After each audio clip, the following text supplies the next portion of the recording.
Hello, this is the Fiction Nonfiction podcast from Literary Hub, where we believe that every issue in your Twitter feed or on the evening news has already been tackled somewhere in literature. I'm V.V. Ganeshananthan, also known as Sugi, author of the novel Love Marriage. And I'm Whitney Terrell, author of the novel The Good Lieutenant.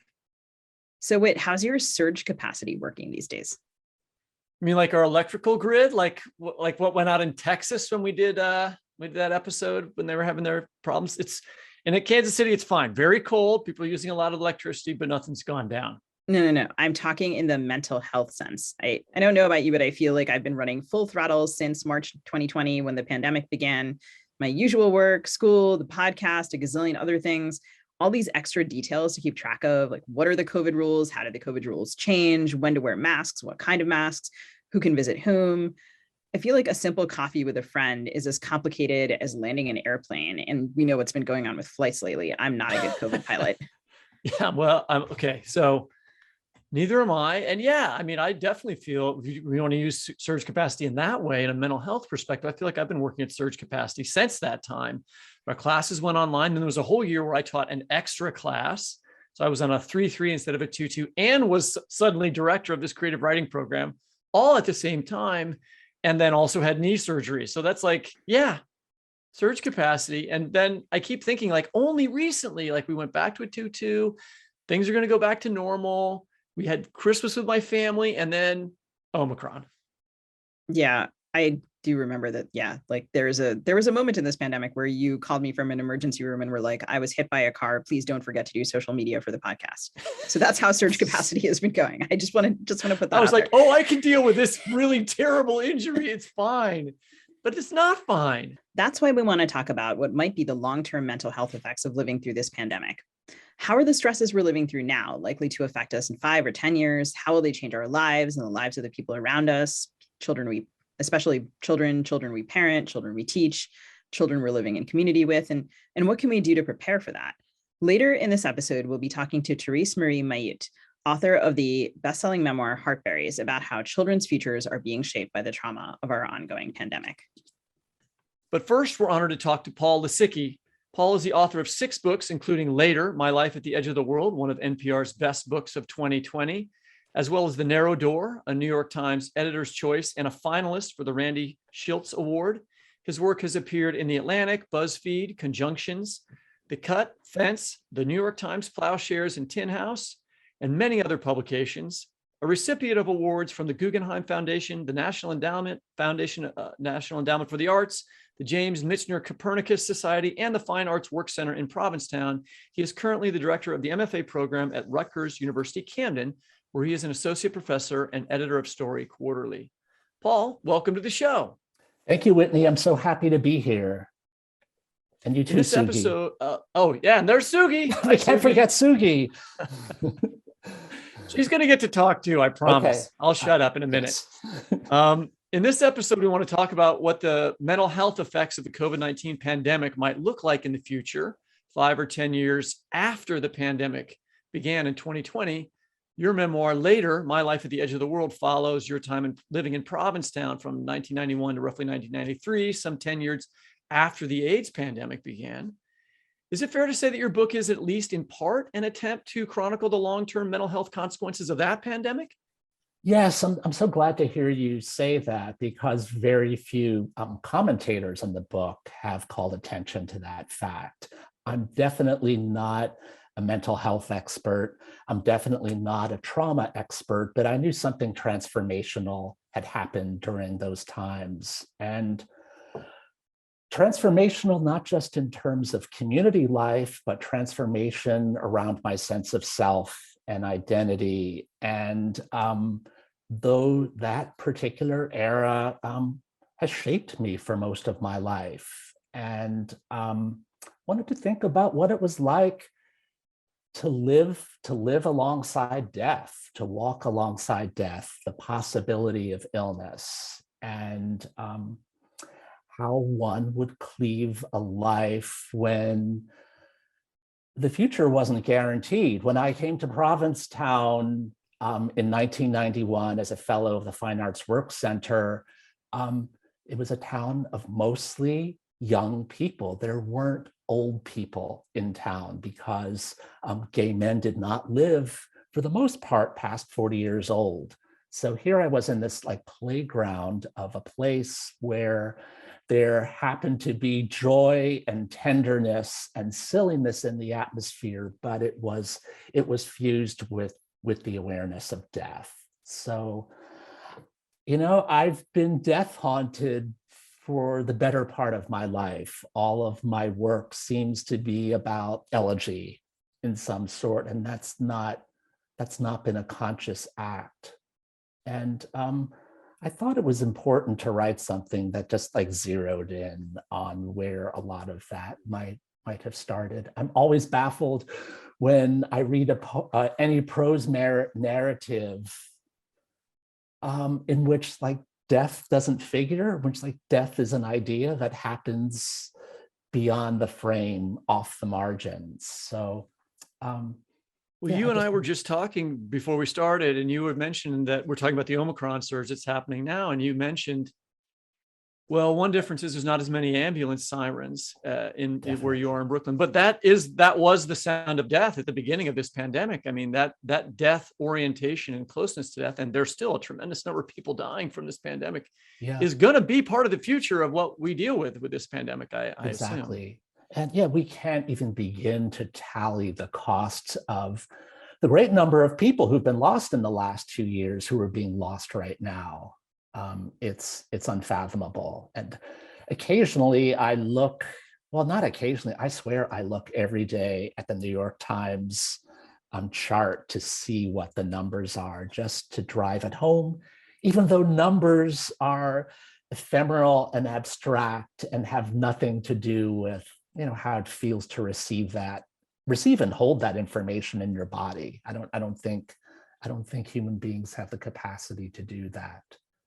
But yeah, there's something about the scale that we're incapable beyond a certain point of parsing the difference between, in my brain, what's the difference between 150,000 and 200,000, and yet that's a huge difference. It's a huge difference. It's a huge difference, but I don't know how much of a capacity I have to think about that. And so it was so interesting to read your book. And for our listeners, Paul and I have a good mutual friend in Elizabeth McCracken, and so I sort of have associated Provincetown with you and Elizabeth basically since I was in graduate school. And several years ago, my partner and I started vacationing there because, I wanted to see it. And I just love the Cape and I love Massachusetts. And it is such a town so connected to gay life and to art. And to imagine what it was like before, in the period that you're describing, when it was only young people, was to just imagine it as a different place. And we're talking a little bit here. I think in our episode today, we're going to hit some sort of record for quoting University of Minnesota faculty, which I personally am very pleased about. But Winnie was pointing out to me that we were talking about surge capacity when we were writing this episode. And apparently this term originates in part with Ann Maston, who's a professor of child development here. And she uses this term in relation to COVID-19. And this is defined as and I'm quoting here, a collection of adaptive systems, mental and physical, that humans draw on for short-term survival in acutely stressful situations such as natural disasters. I'm citing the journalist Tara Hale here, who interviewed Maston on this subject. And the problem is that surge capacity kind of implies that, like, I don't know, it's like a surge to your power strip, right? It's supposed to last for a finite amount of time. Yeah. You're kind of putting your pedal to the putting your foot to the emotional pedal, kind of thinking that you can lift it at some point. But the pandemic has been forcing people to operate at surge capacity for years. And we're kind of seeing the toll of that now. There's this burnout factor. And I wonder if you and the other people in later operating on overextended surge capacity, if you could talk a little bit about what that's like, 10 years into the AIDS pandemic and whether that notion of surge is a useful term. Well, the notion of surge is interesting because doesn't it imply a normative? It implies a normative of a healthy state. And I am not an epidemiologist, and I don't know enough about the history of pandemics across history. But, I think a lot of us grew up at a time in which we thought disease was conquerable by medicine. We grew up at a time, with some optimism and positivity about all that. So, gosh, when I got to Provincetown 10 years into the epidemic, there was no sense of it being extraordinary or a surge anymore. It was life. And there was no sense of a finite point, no indication that there would ever be antiretrovirals to come on the scene. So it felt like the trick was simply to stay alive and bear with this force on a day-to-day level. How could we take care of ourselves? How could we take care of our community in the best way we can? And I know it probably sounds really earnest and lovely, but it was a time of great irreverence and gallows humor. And I think, those methods, those strategies did a lot to keep people lifted and awake. So yeah, I just never would have guessed in 1991 that by 1995, the FDA would have approved antiretroviral therapy. And then all of a sudden, people were alive. There were gay men who were in their early 40s, and people started dressing up because there was a reason to dress up.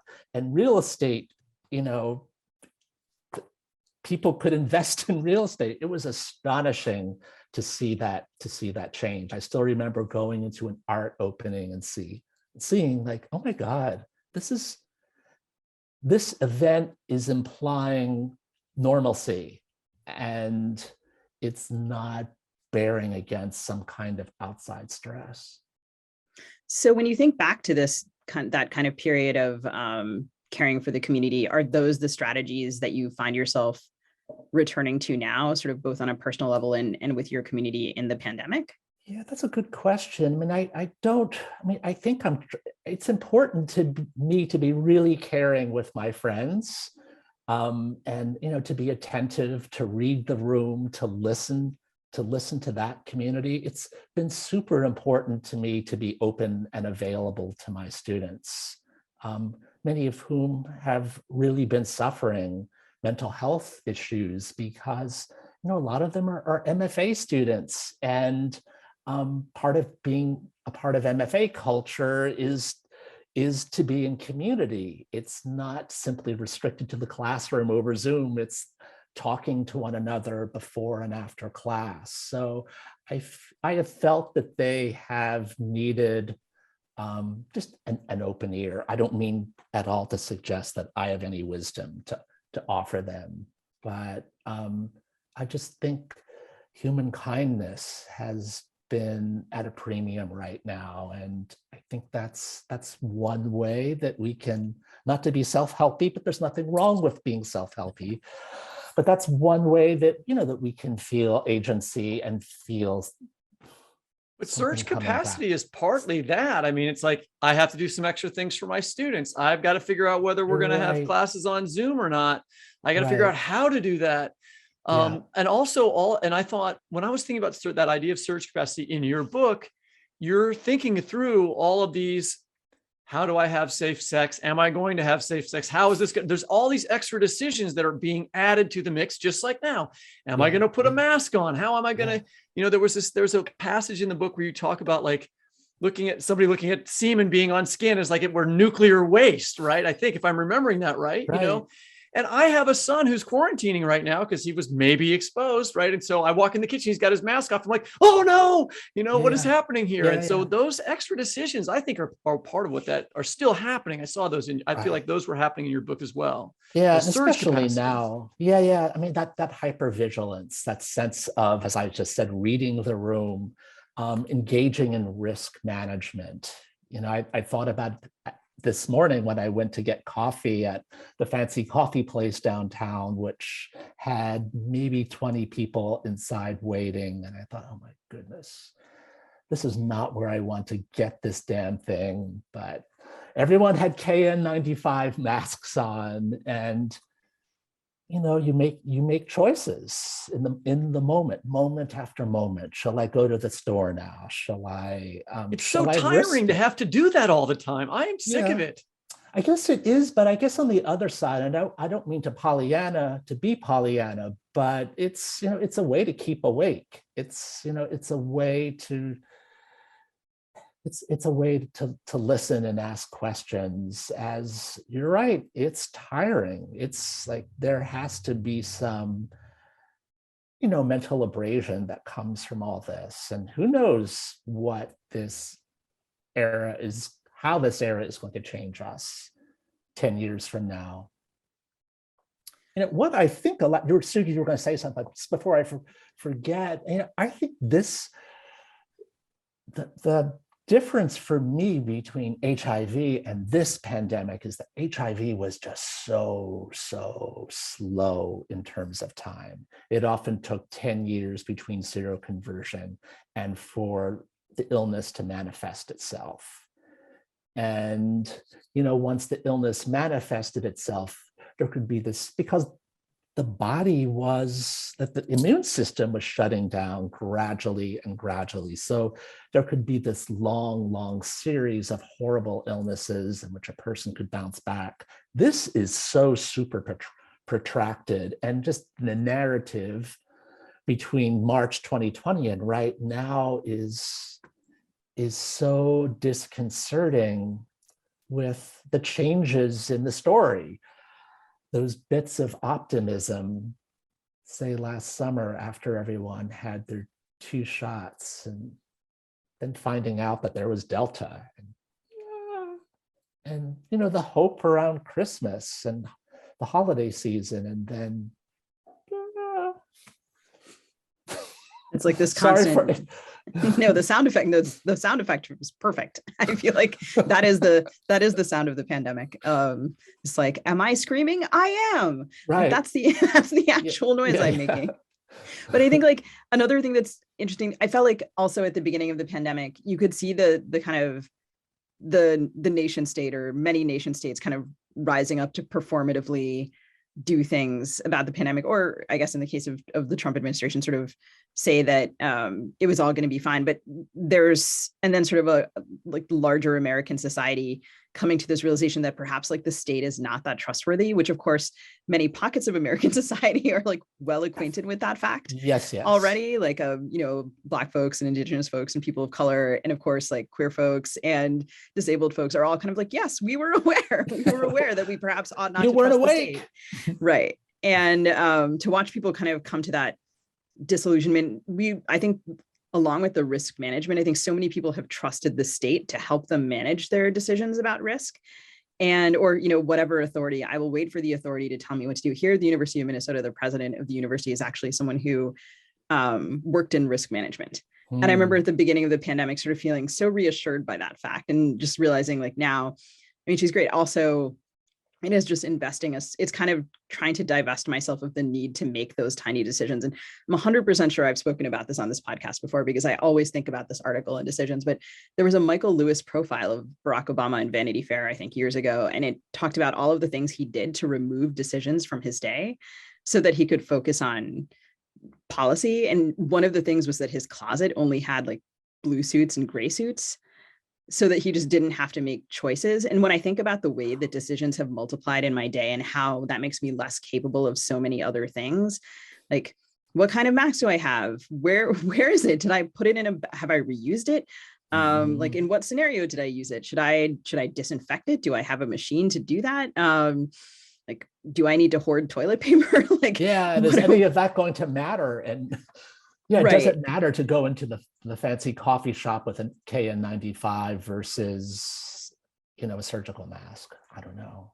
Exactly. And then like trying to decide how one should react to other people's risk management or not. And so like all of these things accumulate into different kinds of, I guess I was thinking about this as I was reading. My friend Meg had an article in the New York Times Magazine that was more quoting University of Minnesota faculty here, but there's a family therapist who taught here and at Harvard named Pauline Boss, who coined this kind of concept of ambiguous loss, right? And there's the concept is that it's very difficult for anyone, and Americans in particular who aren't used to, I guess, losing things, to deal with loss that doesn't have a clear solution or a clear end. And I wondered if you could read us a passage from the book that I thought touched on this idea.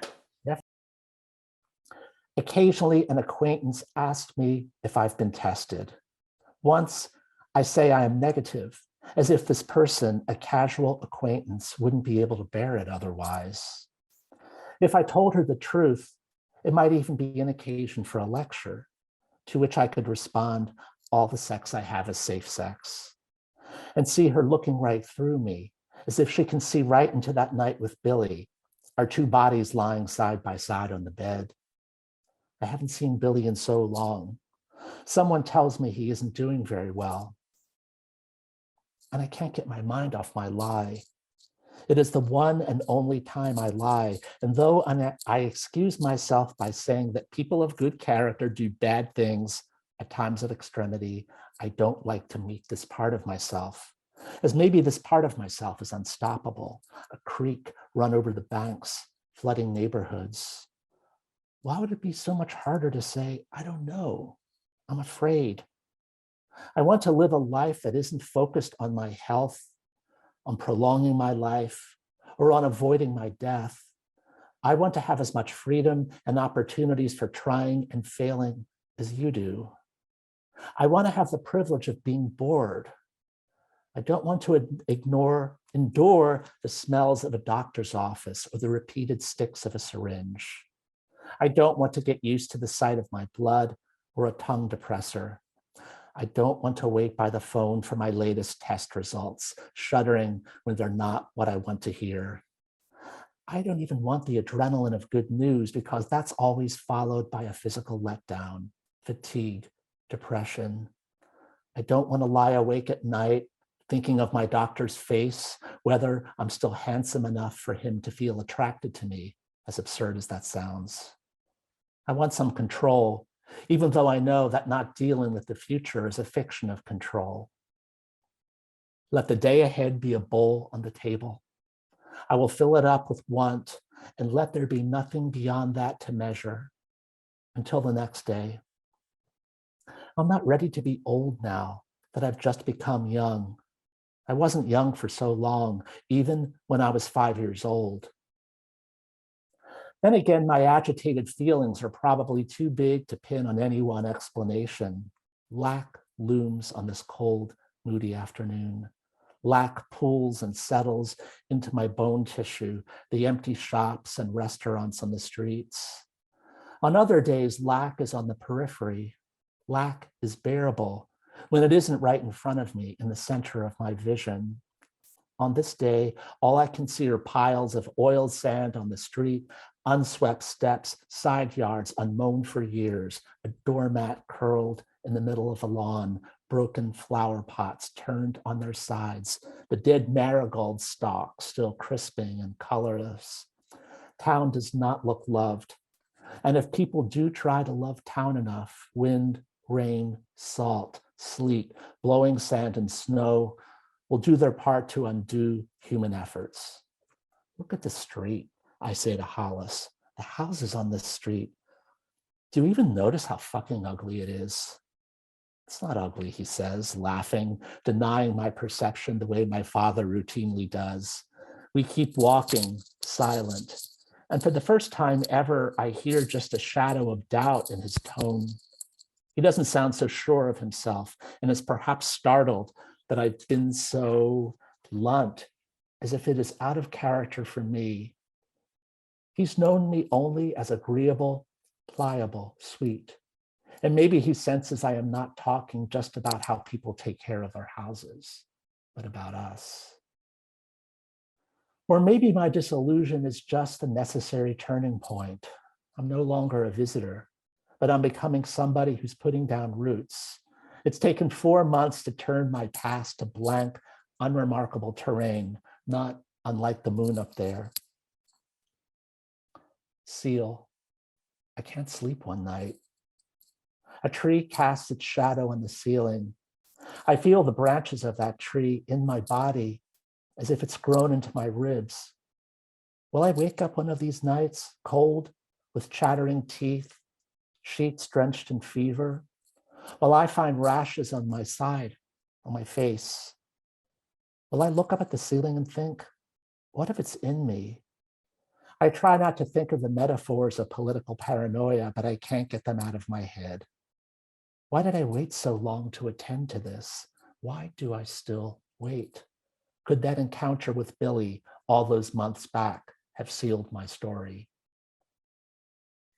It's such a wonderful passage, set of passages. I feel like over the past 2 years, I've said to myself multiple times, maybe without the same eloquence, I want some control. Right. And I wonder if you can talk a little bit more about the parallels between the way you felt living through AIDS and the way you feel now living through COVID. Well, the parallels during control seem to be, as dark and deep-seated as HIV was and is. There wasn't that much fluctuation. Everyday life could still happen. The sense of control hit in, for lack of a better word, in the bedroom, though one shouldn't assume that sexual activity only happens in the bedroom. But to be clear, but yeah, there was an evenness to the everyday, and the disruption to that evenness came when someone in town, a friend, a loved one, came down with illness fairly quickly.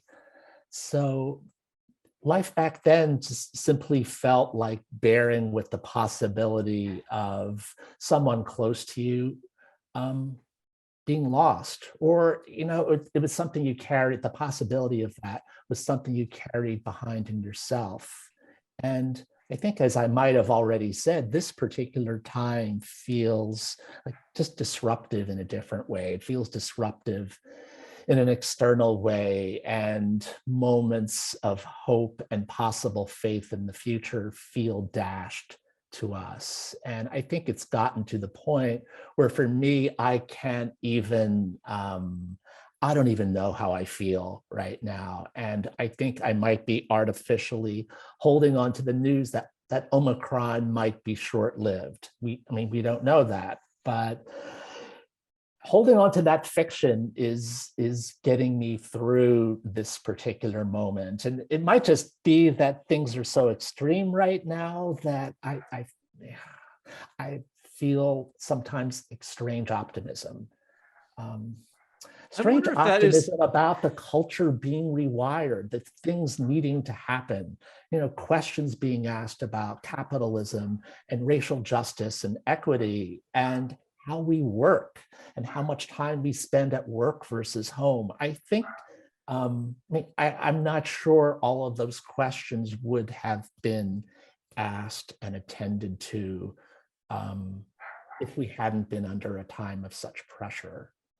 So I don't know if I used the word Pollyanna before. Well, maybe that's the brighter side of ambiguous loss, or dealing with ambiguous loss, or learning to give up the idea that there's going to be an immediate solution. Mm-hmm. I have not given up that idea. So, I still find myself thinking like, okay, if we just do this and this and this and this, then we're going to be okay. My family has so far not gotten COVID, but I also felt like when you're reading that passage now, again, the difference between one of the big differences between the AIDS epidemic and the COVID epidemic was that the straight world paid zero attention to the AIDS epidemic, and in this epidemic, everyone except for anti-vaxxers, I guess, or the conservative right who deny its existence is involved. And that, I think it's important to note that there was, a large part of the country just didn't pay attention to the AIDS epidemic, and it was a pandemic, and we're cruel about that lack of attention. And artificially thought that they couldn't possibly be affected or infected or any of that. But when you read that passage and you're lying and thinking about could I wake up? Could I have fever? Could I do this? I've done that now, and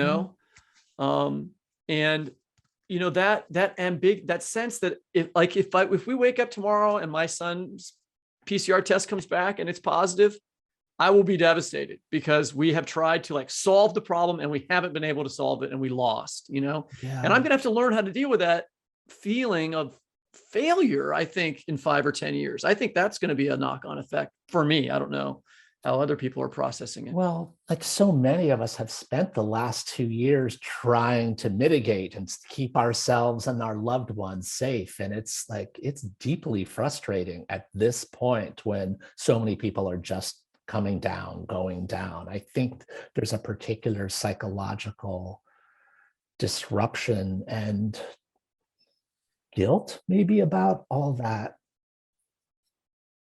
I will feel guilty if my parents get it. And it won't be my fault, but in 5 years, if that has happened, I will be devastated by it.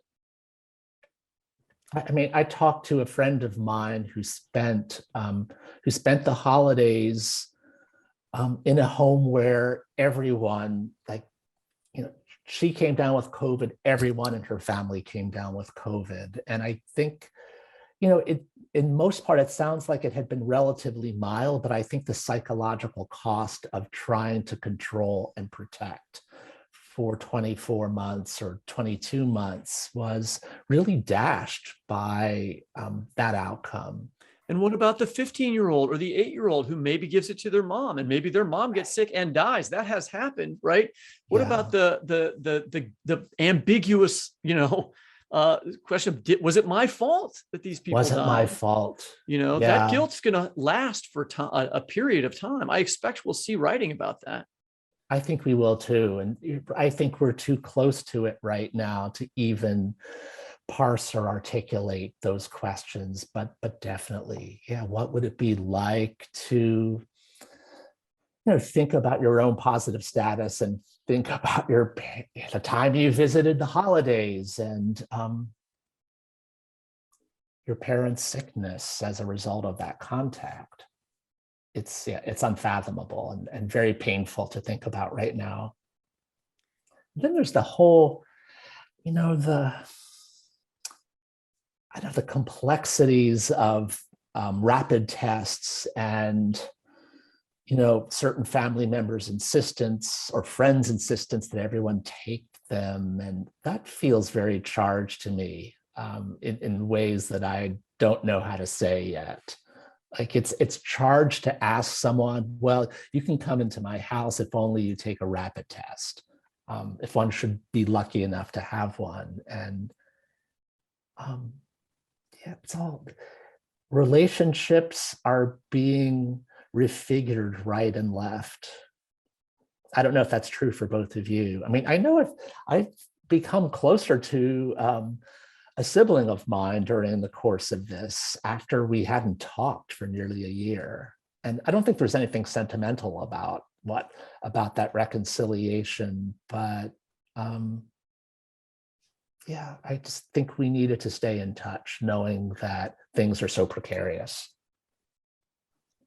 I do think it's required a precision of many people that to sort of figure out the terms of, oh, you know, I'm willing to hang out with this person because they're careful, which is a thing that some members of my family have said. And I'm like, what exactly does careful mean? Because I recall FaceTiming X person and finding them unmasked with others who, you know, like, what is, I don't know, there's just sort of the sense of, there's a Thummel word for kind of be careful. And this like sense of like people, it's not like people have agreed on terms of what careful is. And then I think some of the frustration that you're talking about is that like, it's a little bit like people's frustration with like the American dream, like, right, you're sort of raised to think like, oh, if I work really hard, I can succeed. And then at some age, you're like, wait, that's maybe a crock. And like, it's sort of like the same way that we think about the virus, like the virus is getting the virus or not getting the virus is some sort of meritocracy. And while of course, like your decisions can play into it, it's also completely true that people I know who have been totally careful have gotten COVID or their kids have gotten COVID. And then they are, you know, Whitney sort of as you're talking about, like kind of reckoning with this feeling of responsibility when in fact they may not. There's so many circumstances that are outside of our control. And you have to, or not, you don't have to, I guess, but like my personal feeling is like, I may fail, I'm going to try anyway. And I also like relatively frequently go around the house quoting, I think it was Angela Merkel, who like towards the beginning of the pandemic, I almost just said campaign, towards the beginning of the pandemic said, 70% of us are going to get this. And I was like, okay, everyone, 30% of us are not. which percentage are we going to be in?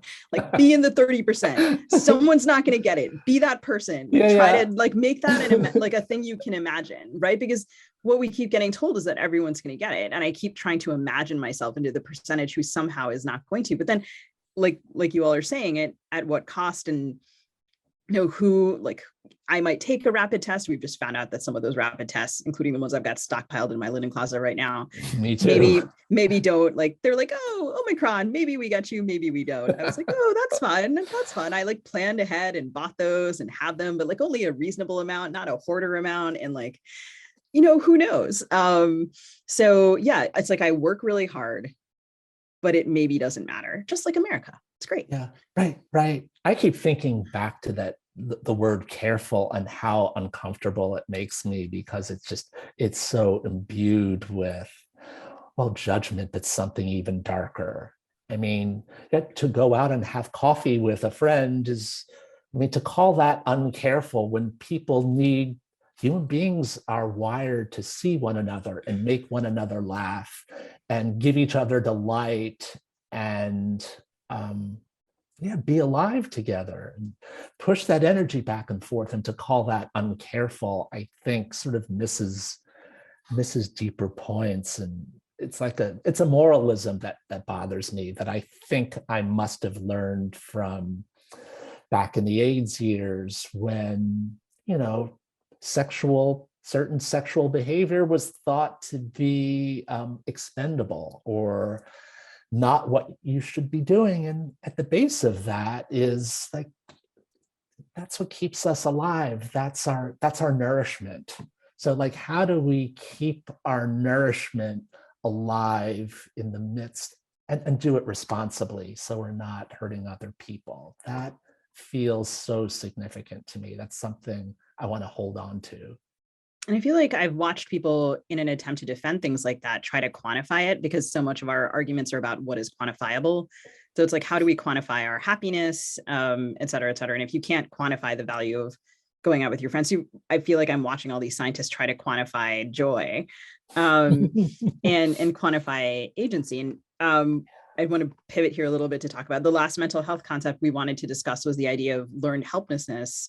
This concept comes from experiments which were done by the psychologist Martin Seligman in the late 60s and early 70s at the University of Pennsylvania. For variety, we're not quoting the University of Minnesota.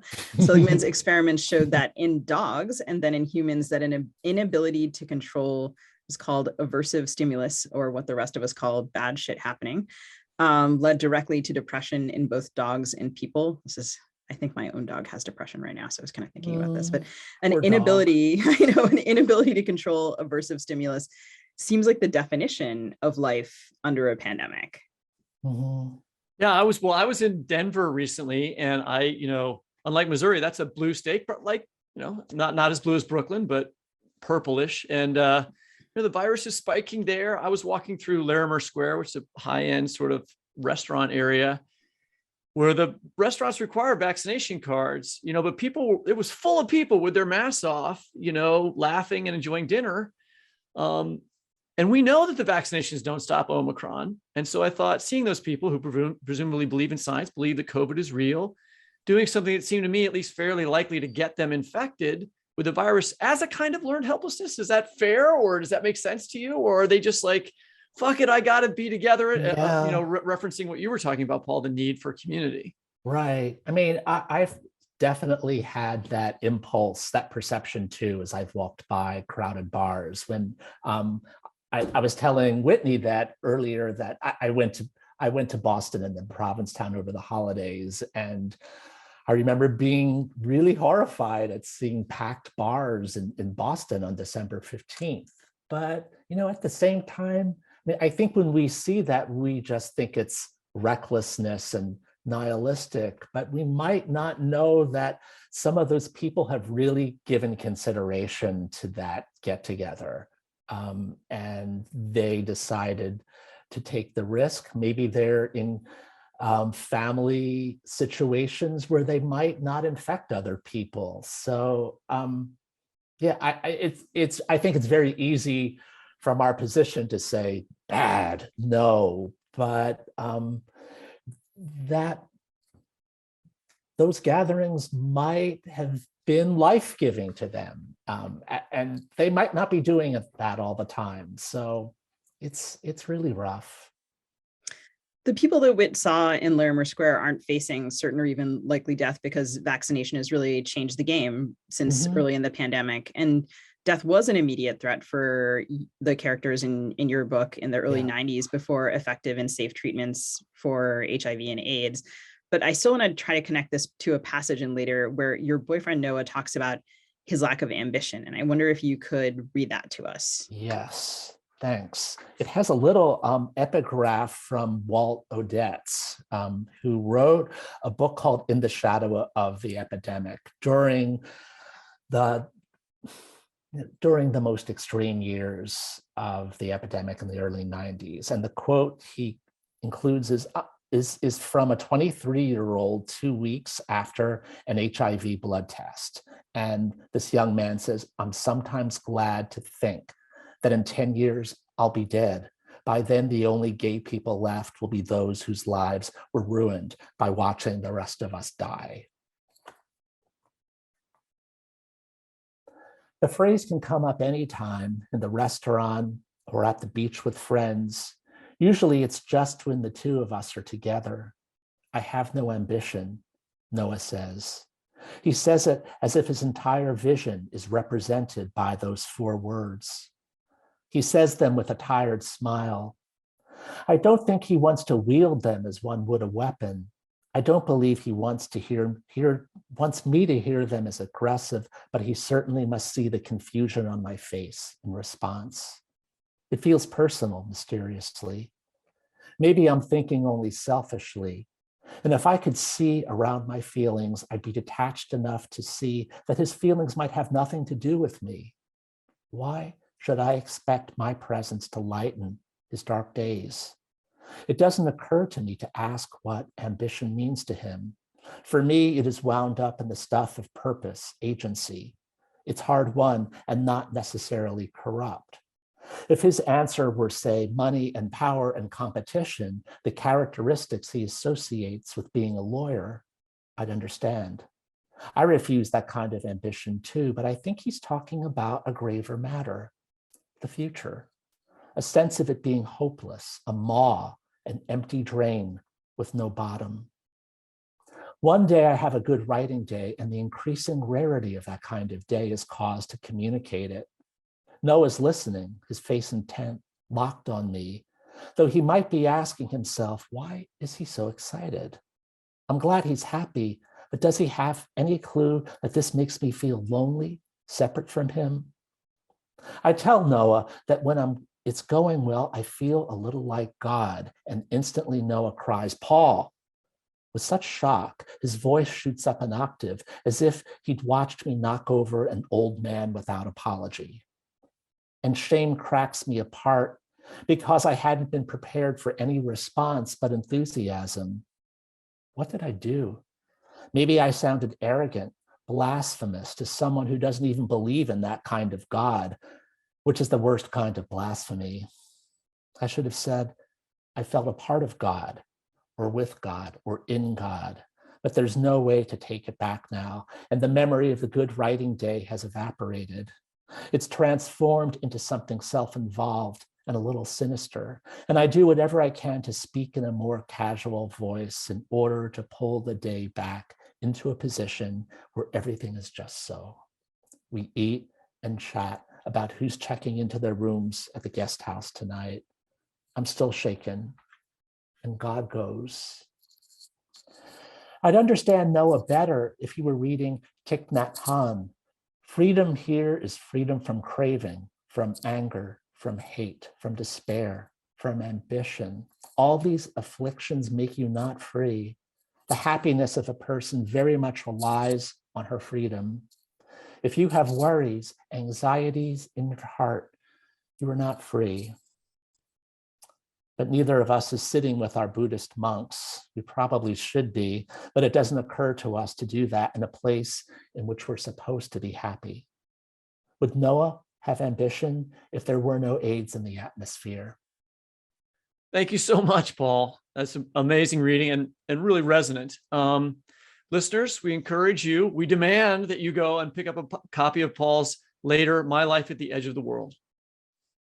Thank you so much, Whit. Thank you so much, Sugi. It's been so great to talk to you and lovely to see your faces and to hear your voices and have this time together.